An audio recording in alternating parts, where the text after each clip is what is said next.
Hello there guys, welcome back to Younes Talks Football, welcome back to a brand new video. I hope all of you are doing well today. Now, today is going to be a very interesting video. Obviously, yesterday we spoke about our defensive situation, we spoke about a certain David Alaba who's asking ridiculous wage demands, we spoke about Konate who could be a prime option, but today we've got another name, as you can see by the title, that's been mentioned in regards to a move to Stamford Bridge. Now, before we get into all of that and before we get into today's nitty gritty, I'm going to ask you guys two things. Firstly, hit that subscribe button, hit that notification bell to be notified once I've uploaded. And secondly, I am going to be live on Twitch later on today. So make sure you're following me there. And we're going to do a Q&A. Might do a little FIFA, I'm not sure. But I reckon it's going to be a chill video. I reckon it's just going to be me chilling out with you guys, having a conversation. You can ask anything in the world. Anything, doesn't have to be football. I mean, even my ridiculous barnet at the moment, which honestly, I need a trim. I really need a trim. I don't know when that's going to be possible. Everything's closed. I might never have a haircut again. So at this rate, you might get a default David Luiz look once again. You know, it might come back by default. We'll see what happens. But anyway, let's get into today's nitty gritty. Firstly, the topic that you want to hear about, as mentioned in the title, I'm going to leave to later on in the video. I want to talk about one thing first, which is our situation with Kai Havertz and Hakim Ziyech. A few of you have left comments on my videos concerned that Ziyech isn't playing. Oh my goodness. Havertz isn't playing. Oh my goodness. What's going to happen to them? I'm scared. Especially the Ziyech fans out there. I've got quite a few Moroccans that are telling me, hey Younes, what's going on? You know, why is Ziyech not playing? You know, does Tuchel not like Ziyech? Does he think he's rubbish? Ziyech isn't rubbish. Ziyech is a top player. Doesn't he know this? Why isn't he playing? What's going on? And everyone's panicking, yeah? Relax. Relax. Look, there's nothing to be concerned about. We got to be a bit realistic here, yeah? Let's be realistic. Tuchel has been Chelsea manager for 4 matches. 4 games. That's it. And those games were quite crammed together. Let's have it right. Because of the schedule, because of the circumstances that everyone is in the world at the moment, we are having to play in a condensed calendar. Games have had to be, you know, packed in a little bit. And Tuchel can only have so much time to think about certain things. Now, right now, we're playing well and we're winning. So that's all that matters, because I really think Tuchel was brought in to try and rectify the situation quickly.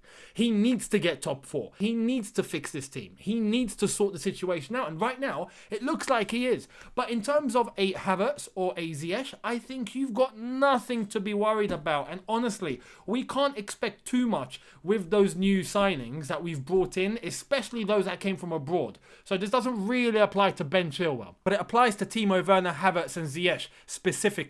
Thiago Silva's already a beast, so I don't think we really need to address that. But those 3 that I mentioned, I reckon their time is going to come next season. I reckon next season, after a full pre-season, after a bit of experience in the Premier League, they're going to realise just how, or I'm sure they already have, just how physically demanding the Premier League is and how much they need to take their bodies seriously. You know, to the point where they need to bulk up a little bit. They need to get stronger. They need to try and take themselves to the next level physically, and in terms of fitness, and in terms of durability, resistance, in terms of endurance, that all of that needs to increase.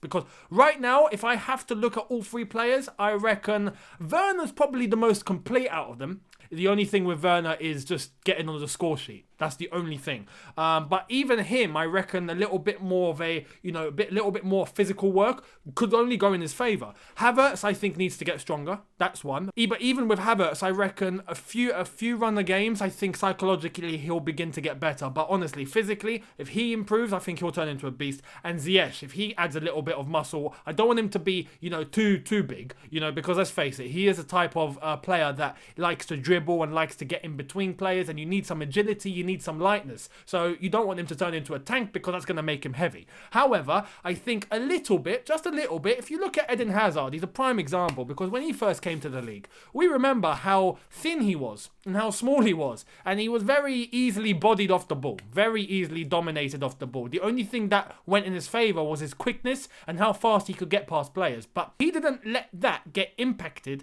after one full pre-season. The season after, you see the way that he came back. You could see he added some muscle. His legs grew. His legs looked bigger. You could see that his center of gravity was lower. Therefore, he has more to hold himself with. He became stronger. And that only helped him because he didn't lose his agility. He didn't lose his skill. He didn't lose his speed. In fact, he got faster. You know, there's certain things you need in the Premier League. And I think those things are only going to benefit Timo Werner, Kai Havertz and a Hakim Ziyech. But in regards to Havertz and Ziyech, you have to realise under Thomas Tuchel, all of them will be used. All of them will be used. It's a squad game under Tuchel. It's not a first 11 game. You will get players that will play more than others, obviously like any football team in the world. But you are going to see quite a lot of rotation in accordance to the opponent that we are facing and the system we want to play based on who we are facing. That's the Tuchel way. So you have to realise, even right now, if we are playing in a 3-4-2-1 formation, for example, and the two just behind the striker are attacking midfielders, you have a choice between a Mason Mount, Pulisic, Hudson-Odoi, Kai Havertz and Hakim Ziyech. Now, Pulisic and Hudson-Odoi are wingers and they can play as wing backs or whatever, just as long as they're wide. They can do that. But if you're talking in terms of central attacking midfielders, those that can play as 10s, you're looking at Mount, you're looking at Ziyech and you're looking at Havertz. So you will find rotation between all of them. Even Ziyech can play on a wing, but I think he'll be utilised as an attacking midfielder. That's one thing we need to realise. They're not just going to be abandoned. They will be used, and there's a good chance that if they prove themselves, they will be used more regularly, and I reckon that will come next season. So don't be stressed. Don't hold your breath. It will be okay. They will play, and I reckon the game against Barnsley on Thursday is going to be the first time that we see both of them probably play 90 minutes under Thomas Tuchel. But keep your eyes peeled for Thursday, and keep your eyes peeled for my preview that I'm dropping for you guys tomorrow to let you know of exactly how I think the starting 11 is going to be lined up against Barnsley in the FA Cup. There's going to be heavy rotation, I think, and I'll let you guys know of what I think Thomas Tuchel's going to do. Again, don't stress. For the Havertz and Ziyech lovers out there, believe me, I want to see both of them succeed. I really do, because I reckon if they do, Chelsea are going to be killers. Chelsea will turn into killers if those sort of players can reach their potential at Chelsea Football Club. Honestly, it's going to be mental. And if you looked at George's video earlier on today, you'd realise that he spoke about a certain Erling Haaland. So, you add Haaland to the mix, just give us the title. Just give us the title at this rate. There's no point. There's no point even just playing. Just hand it over.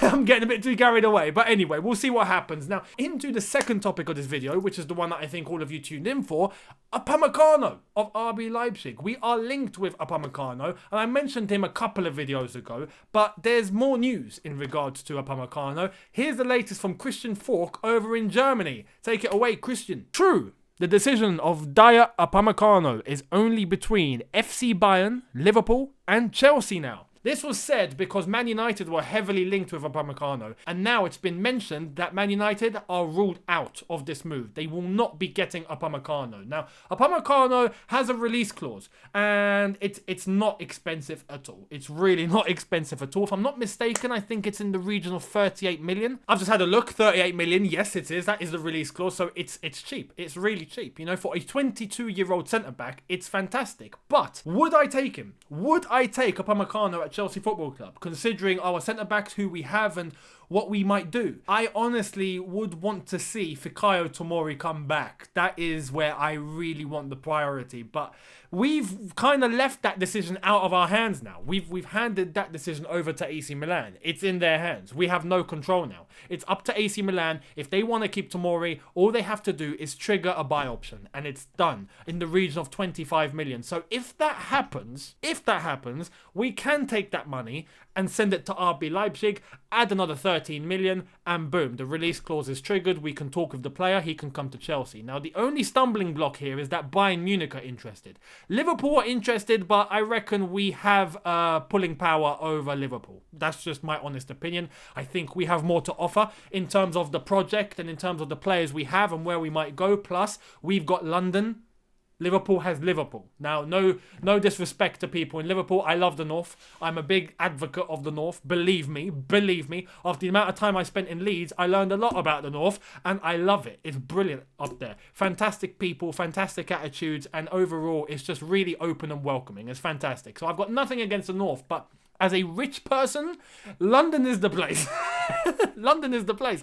So if you're having to tempt a footballer who is earning, I don't know how many flipping thousands of pounds a week, thousands and thousands, you tell him, look, you've got a choice between London and Liverpool, they're going to choose London. That's just the reality of the situation. So Chelsea hold leverage in that department.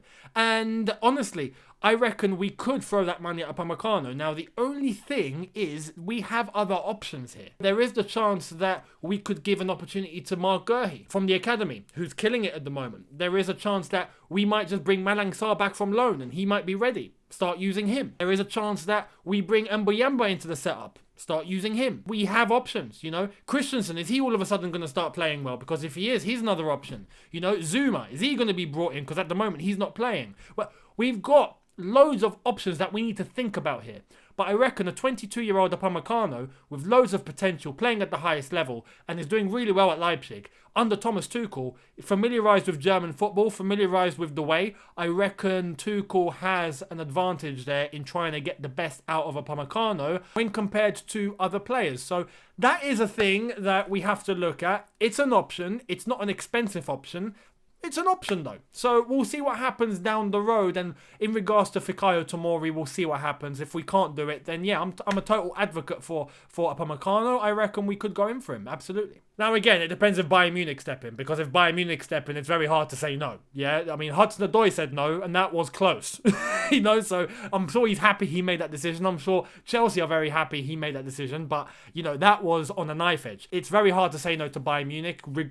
Undoubtedly the biggest club in world football at the moment. Hands down. So we've got our work cut out, but it's possible. We'll see what happens down the line. But there we are. That's the end for today. Let me know what you think in the comment section below. Thank you all so much for watching. Let me know what you think about Upamecano. Let me know what you think about Hakim Ziyech, Kai Havertz, and what I said in regards to them. Hit the subscribe button if you are new. Hit that notification bell to be notified once I've uploaded. And again, don't forget to catch me on Twitch. Make sure you're following me there. Join the live streamer later on, where again I'll be talking about all sorts, not just football. It can be football, but send your questions in. We'll chill out. I'll answer your questions, and we'll have a little blast and forget all the troubles in the world. Yeah, shall we? I'll see all of you then. Thank you all so much for watching. Have a good one. Look after yourselves. Take care.